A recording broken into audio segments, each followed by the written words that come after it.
এই এক বিরল ঘটনা। চুরি হওয়ার খবর শুনেছি, সেটি ফিরে পেতে দেখেছি, কিন্তু ফিরে পাওয়ার আনন্দে এমন ঘটা করে গ্রামবাসীকে খাওয়ানোর এলাহি কাণ্ডের ঘটনা ও মিলাদ পড়ানোর কথা হয়তো আমরা খুব কম দেখেছি ও শুনেছি। ঘটনাটি ঘটেছে রাজশাহীর দুর্গাপুর উপজেলার যোগীশো গ্রামে। গত ২২ মার্চ আলামিন হক নামে এক ব্যক্তির যোগীশো কেন্দ্রীয় জামে মসজিদে নামাজ পড়াকালীন তার পছন্দের মোটরসাইকেলটি চুরি হয়ে যায়। বিভিন্ন মাধ্যমে খোঁজ খবরের পর গত ৪ এপ্রিল রাজশাহী নগরীর ১২ রাস্তার মোড় এলাকা হতে গাড়িটি উদ্ধার করা হয়। জানা যায় চোরগুলো রাজশাহী নগরীর ছিল। মোটরসাইকেল উদ্ধারের পর চোরদের জেল হাজতে পাঠানো হয়। আর সেই আনন্দে আজকের আয়োজন। তোতারপাড়া সরকারি প্রাথমিক বিদ্যালয় মাঠে সামিয়ানা টাঙিয়ে চলে রান্নার তোড়জোড়।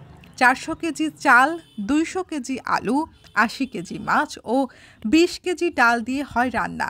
রাঁধুনিরা সকলেই এই এলাকার স্থানীয় বাসিন্দা।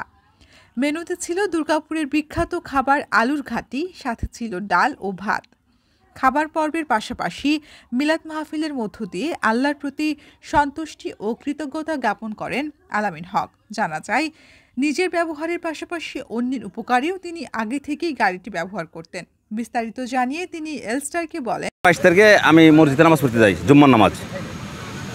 এই যখন আপনার ফরজ যে ২ রাকাত নামাজ আছে, ওই নামাজের অন্তেই আপনার এই যখন সূরা ফাতিহা পাঠ হয় প্রথম রাকাতে, ওই সময় গাড়িটা নিয়ে পালিয়ে যায় মার্চের ২২ তারিখে। তো এপ্রিলের ওই ৪ তারিখে আবার এই এই রাজশাহীতে মোটরসাইকেল ধরা পড়ে আপনার এই শামুকদম থানার আন্ডারে ১২ রাস্তার মোড়ে। রাজশাহীর চোর, ওখানকার চোর। তো যখন গাড়িটা আমি ফেরত পাই, তা আমি একটা মনে একটা ইচ্ছে ছিল যে আমার তো হারিয়ে জিনিস যেহেতু ফেরত পেলাম, তাহলে একটু গ্রামের মানুষকে একটু ডেকে নিয়ে খাওয়ান দাওয়ান করাই, আর যেন যে সমস্ত চোরগুলো আছে এরা যেন সব ভালো হয়ে যায়, আর যেন এগুলো কাজে লিপ্ত না হয়। এই জন্যে আমার মুখ্য উদ্দেশ্য হচ্ছে যে আমি হারানো জিনিস, যেটা আমি পাওয়ার সম্ভাবনাই ছিল না। আমার গ্রামের মানুষ আমাকে খুব ভালোবাসে, আমার এই মোটরসাইকেল হারাতে তারা খুব দুঃখ কষ্ট পেয়েছে। তো আমি এখন মনে করলাম যেহেতু গাড়িটা পেয়েছি, তো অন্তত গোটা গ্রামের লোক আমি একদিন দাওয়াত করে এদেরকে একটু ঈদের একদিন আগে একটু খাওয়ান দাওয়ান করাবো, এই আর কি আমার গেলে। মানে আমার তো অতটা কিছু প্রয়োজন হয় না, আমি ব্যবসায় ব্যস্ত থাকি। যখন কোনো লোক বলে যে ভাই তুমি আমার এই কাজে গেলে পারা আমি একটু উপকৃত হবো, তখন আমার গাড়ি মনে আমাকে ছুটতে রাখে সে রানার বেগে। মানে যে কোনো লোক, অসহায় দরিদ্র যে কোনো লোক যে কোনো কাজে আমাকে ডাকলে পারা, এই গ্রামের এমন কোনো লোক বলতে পারবে না যে আলামিনকে ডাকার পরে পাশে পায়নি। এই জন্য তারা আরও বেশি কষ্ট পেয়েছে সাধারণ মানুষ। ভাইয়ের বাসায় থেকে দীর্ঘদিন থেকে কাজ করছি, আমি একজন রড মিস্ত্রি। তো এনার গাড়িটা হারা গিয়েছিল এবং দুর্গাপুর থানাতে সে জিডি করেছিল। জিডি করার পরে সে গাড়িটা যেভাবে হোক সেখানে রাজশাহীতে সন্ধান পায় রেলগেট টোকাইয়ের কাছ থেকে। আজকে খাইলাম ইনশাল্লাহ, আলহামদুলিল্লাহ। আল্লাহ যেটা কপালে রাখছিল সেটা আলহামদুলিল্লাহ ভালোই খাইছি। ভাত আর মাছ দিয়ে আলু ঘাঁটি, ডাল, এগুলো যে খাচ্ছি। এটা তো আগামীকাল তো কুরবানি, তারপরে তো মাংস খাবো, মাংস খাওয়ার কোনো প্রশ্নই আসে না। হ্যাঁ, যেটা খাইছে এটা আলহামদুলিল্লাহ, শুক্রিয়া। মোটরসাইকেল হারানো উপলক্ষে আমার এই ভাইটা খাওয়ার আয়োজন করেছে, সবাই মিলে খাওয়া দাওয়া ভালো হয়েছে। আমার ভাইয়ের মোটরসাইকেল হারানো উপলক্ষে একটা মিলাদ মাহফিল হলো, এখানে খুবই সুন্দর খাওয়া হলো, লোকজনও ভালোই বলছে খাওয়া দাওয়া সুন্দর হয়েছে, আরও লোকজন আসবে, বেলা ৪টা ৫টা পর্যন্ত খাওয়ানো চলবে। সালাম আলাইকুম।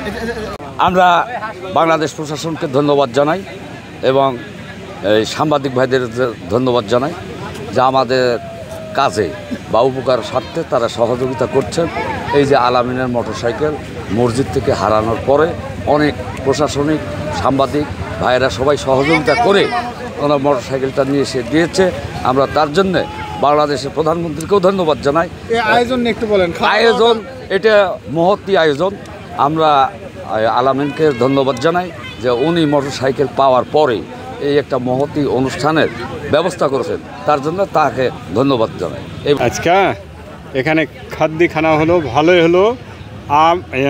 মাছ আলু দিয়ে ঘাটি করে ভাত খাওয়া হলো। এই উপলক্ষ হলো একটাই যে গাড়ি হারা গেছিলো আলামিনের, সেই গাড়িটা পাওয়া গেল, তাই উপলক্ষে আলামিন খাতে দিল লোকজনে। মোটরসাইকেল হারানোর উপলক্ষে মোটরসাইকেল বের হচ্ছে, এই উপলক্ষে একটা মিলাদ আয়োজন ছিল। মিলাতে প্রীতিভোজের আয়োজন। এখানে হচ্ছে ভাত, তারপর আলু দেয়া মাছ ঘাঁটি আর ডাল। মোটামুটি অনেক লোকজন গ্রামের প্রীতিভোজ খাবার খাবে।